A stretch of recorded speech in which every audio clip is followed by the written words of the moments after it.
आपका जो क्वेश्चन है वो पॉलिटिकली आप सीधा बीएसपी की बात करते हैं। मैं यहाँ ये कह रहा हूँ कि 2500 साल से हम लोग पिछड़े हुए हैं, हमें आज उस पर चर्चा करनी चाहिए। आप किसकी बात करेंगे वही तो पूछ रहा नहीं, हूं। देखिए हम उन बिंदुओं की चर्चा रखेंगे कि किस वजह से ये समस्याएं आई हैं। क्या हमारे जो लीडरशिप राजनीति के समाज का भला तो हो नहीं सकता है। बिना राजनीति के शोषण तो रुक नहीं पाएगा। और जब 7 से 12 में जब पूर्ण बहुमत के थे ना हम लोग, आदमी डरता था। आप लोग कहाँ से आए हो? मैं इटावा से हूँ। अच्छा, मेरा एक क्वेश्चन था कि जयप्रकाश जी पार्टी में नहीं आए तो क्या होगा? अब ये तो बहन जी की वो सोच होगी और जयप्रकाश सर की होगी, अभी कुछ कहा नहीं जा सकता इस पर। पार्टी में आएंगे कि नहीं आएंगे ये कुछ अभी कहा नहीं है। पार्टी बनाएंगे? जयप्रकाश जी पार्टी तो नहीं बनाएंगे कहीं?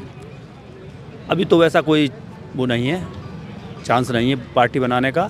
अभी एक तो एक चिंतन शिविर है ये बाबा साहब और मानवर साहब की जयंती के उपलक्ष्य में, ये एक सामाजिक चिंतन है, इसका राजनीतिक स्तर से कोई लेना देना नहीं है। आप बताओ सर कहाँ से? जी, हम लोग इटावा से आए हैं और हमारा एक संगठन है राजसुर वेलफेयर एसोसिएशन।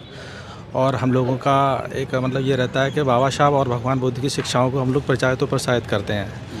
और आज जब हम लोगों को साहब के द्वारा पता चला था कि इन्होंने बताया कि आज ये बहुजनों के लिए एक चिंतन शिविर रखा है, तो हम लोग उसी परिप्रेक्ष्य में आए हैं। बाकी का देखिए पॉलिटिकल इशू हमारा कुछ नहीं है, और किसको कहाँ जाना है किसको कहाँ नहीं जाना है वो पॉलिटिकल लोग अगर कोई भी काम करे उसमें पॉलिटिकल होता है। जी ठीक है। देखिए ऐसा दुनिया में हर एक तरीके के इंसान होते हैं, और जैसे हम लोगों का काम सामाजिक काम है, और सामाजिक कामों में हम लोगों का एक उद्देश्य है, और वो उद्देश्य में क्या है कि हम लोग बाबा साहब की और भगवान बुद्ध की बात करते हैं, और हमको समाज से हम लोग भी जुड़ते हैं, और वहाँ पे देखते हैं कि हमारा समाज किस तरीके से काम कर रहा है, कि हमारे समाज की स्थितियाँ आज देश में क्या हैं, हम लोग साधन संसाधन में मतलब किस स्तर पे हैं।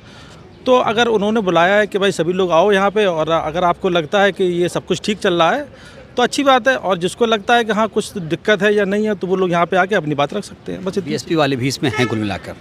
नहीं, देखिए ऐसा है ना कि ये अच्छा, कितने % बीएसपी वाले इसमें होंगे? नहीं अंदाजा नहीं, मैं आपको बताता हूँ ना। देखिए यहाँ पे 90%। देखिए इस देश में पहले एक बात समझिए, बहुजनों की बात करना अकेले किसी एक पार्टी का काम नहीं है कि अकेले बहुजनों की बात बीएसपी ही बात करेगी, या कोई भी और पार्टी या भीम आर्मी कर सकती है, या सपा आज यानी कि बीजेपी भी यानी कि बहुजनों की बात कर रही है। तो आप उस परिप्रेक्ष्य में बिल्कुल ही मत लें। ये बहुजन चिंतन शिविर है, यहाँ पे बहुजनों की ही बात होगी, बहुजनों की चिंता होगी। 85% लोगों की यहाँ पे बातचीत हो रही है। अच्छा, बहुजनों की बढ़िया चिंता कौन सी पार्टी करती है? कांग्रेस, सपा, बीजेपी? देखिए ऐसा ऑप्शन 4 है आपके? नहीं सिर्फ 4 ऑप्शन? हाँ एक आपको चूज करना है। जी देखिए ऐसा ना, मेरा क्वेश्चन समझ गए आप? बिल्कुल समझ गया। देखिए नहीं ऐसा नहीं होता है कि टिक मार दीजिए। कि देखिए जब आपने क्वेश्चन पूछा ना तो उस क्वेश्चन की गहराई में भी आप जाइए कि उस क्वेश्चन का अर्थ क्या है। टिक मार के आगे बढ़िए ना। हाँ बिल्कुल टिक मारता हूँ मैं। देखिए सबसे पहले एक चीज़ देखते हैं कि जब हमारी देश आज़ाद हुआ ना, तो तब से लेकर आज तक हमारी स्थिति क्या है। इतना मत जाइए। देखिए अभी टिक मारना है कि यूपी की राजधानी क्या है, बस इतना टिक मारना। देखिए यूपी की राजधानी में हमारे यहाँ पे हमारे समाज में जो आज हम लोग हैं, बीएसपी बहुत पहले से काम कर रही है, और साहब कांसीराम साहब ने उसका निर्माण किया है, और उन्होंने ही हम लोगों को एक यानी कि मौका दिया। बाबा साहब ने आप टिक मार पाएंगे इस सवाल पर? नहीं, बहुजनों की चिंता कौन पार्टी कर रही? बहुजनों की अगर चिंता कर रही होती कोई पार्टियाँ तो आज ये चिंतन शिविर की स्थिति नहीं होती। क्या टिक मारे में स्थिति नहीं? नहीं, मैंने आपको बताया ना कि देखिए बाबा साहब और साहब कांसीराम साहब ने जिस चीज़ का निर्माण किया है, आज हम लोग उसी वजह से खड़े हैं। जो भी पार्टियां उससे संबंधित हैं, चाहे हमारी बीएसपी हो या यानी कि कोई भी और यानी कि छोटे छोटे संगठन भी यानी कि काम करते हैं, ऐसा जरूरी नहीं है कि पार्टी। चलिए मैं एक ऑप्शन और दे देता हूँ, एएसपी भीम आर्मी। नहीं, मुझे देखिए ऐसा ना कि आपकी पार्टी में, चलिए आपकी पार्टी है। नहीं, मेरे ऐसा कुछ नहीं है कि वो पार्टी हमारी पार्टी है। वो पार्टी अगर होगी या वो पार्टी जो भी आप टिक नहीं लगा पा रहे, मैं एक सवाल कर रहा हूँ, इधर आइए। सवाल एक ही कर रहा हूँ कि इस समय बहुजन हितैषी पार्टी कौन? 4 ऑप्शन। पहले तो आप सवाल पूछने के लिए बहुत बहुत शुक्रिया। मुझसे अगर पर्सनली पूछोगे तो हमें बीएसपी के अलावा कोई ऑप्शन नहीं है। ऑप्शन चाहिए नहीं? ऑप्शन है नहीं अभी फिलहाल। ऑप्शन ही नहीं है, आप सोच रहे हैं? नहीं, मेरी बात समझिए। इतना सोच क्यों रहे हैं? नहीं, मैं सोच इसलिए रहा हूँ। मैं देखिए आज जैसे भाई साहब ने कहा कि हमारे जो आज के परिप्रेक्ष्य में है कि यहाँ पे बीएसपी ही पूरी बहुजनों की यानी कि हितैषी पार्टी, बिल्कुल ये बात सही है। लेकिन सवाल यहाँ पे ये नहीं है। यहाँ पे सवाल आज का हमारा चिंतन का शिविर है, और इस चिंतन के शिविर में कितने लोग, क्या आपको लगता है डेडलाइन तय करके तो आगे बढ़ेंगे कि जलेबी बना के आगे बढ़ेंगे? फोकस तो रहना पड़ेगा ना। बिल्कुल फोकस रहना पड़ेगा। पहले जो हमारा जो भाई हम लोग नहीं, कन्फ्यूजन बिल्कुल भी नहीं है। यहाँ पे जितने भी लोग आए हैं वो हो सकता है बीएसपी से हो या उनके समाज में किसी भी हिस्से में काम कर रहे हैं। मेरा एक सवाल ये भी था, मैं भूल गया था, यहाँ कितने % बीएसपी के लोग हैं?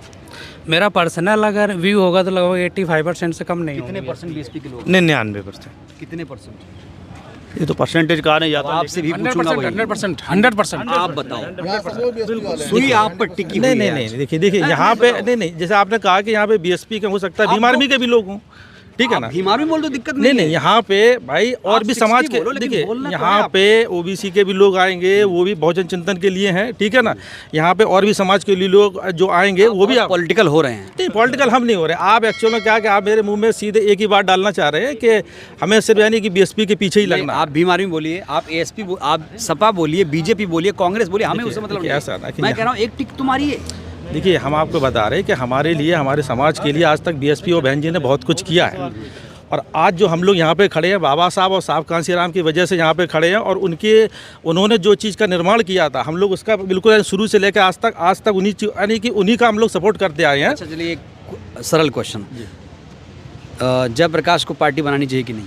देखिए पार्टी बनाने की यहाँ पे कोई बात ही नहीं। यहाँ तो आज सबसे पहली बात तो हो रही है कि हम लोग बहुजन की समस्याएं क्या है, हम लोग 2500 साल से क्यों परेशान हैं, हम लोग 2500 साल से गुलामी के दौर में क्यों हैं।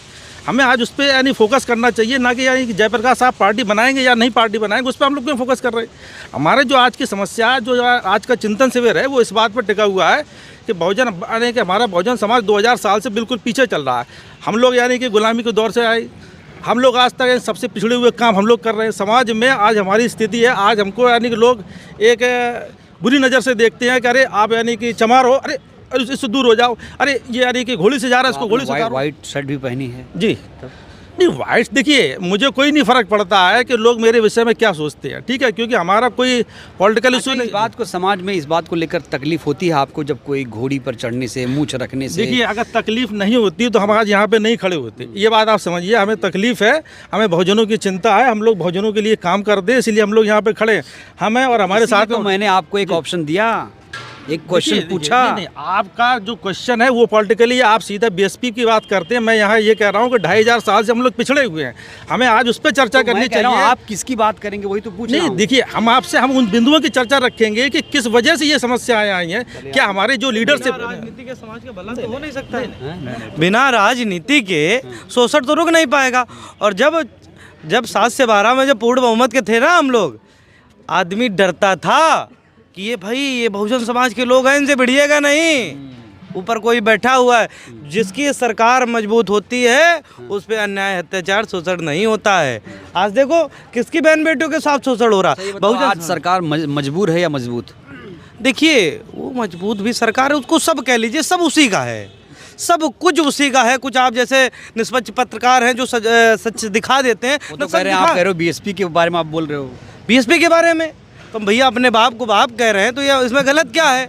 अब पीडीए वालों को बना रहा, कोई जो है कांग्रेस को बना रहा। अरे आज तक इन लोगों ने केवल बहुजन समाज का वोट लिया और शोषण किया। बताओ क्या किया इन्होंने। आज हम जब लखनऊ आए तो हमने देखा कि इतनी प्यारी सी जो है, मुझे वो दिखा जो है बहुजन समाज की बाउंड्री, जिसको मान्यवर कांसीराम स्मारक देखा तो बहुत अच्छा लगा। और तमाम ऐसी चीज़ें भैया, तमाम ऐसी चीज़ें जो बहुजन समाज के हित में हुआ है, यदि वो पार्टी न बनी होती ठीक है, तो इतना भला ना होता। तो ये बीएसपी को क्रेडिट बहुत सारे लोग दे रहे हैं। हमने एक क्वेश्चन पूछा है कि सबसे बहुजन हितैषी पार्टी कौन, जयप्रकाश को पार्टी में वापस लाना चाहिए कि नहीं, नहीं लाएंगे तो क्या होगा, क्या ये पार्टी बनाएंगे, और पार्टी बनाएंगे तो क्या होगा।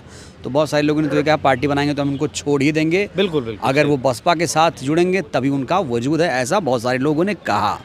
इस वीडियो में इतना ही। इन तमाम सवालों को लेकर आप लोग क्या सोचते हैं, प्रतिक्रिया बहुत ज़रूरी है। धन्यवाद।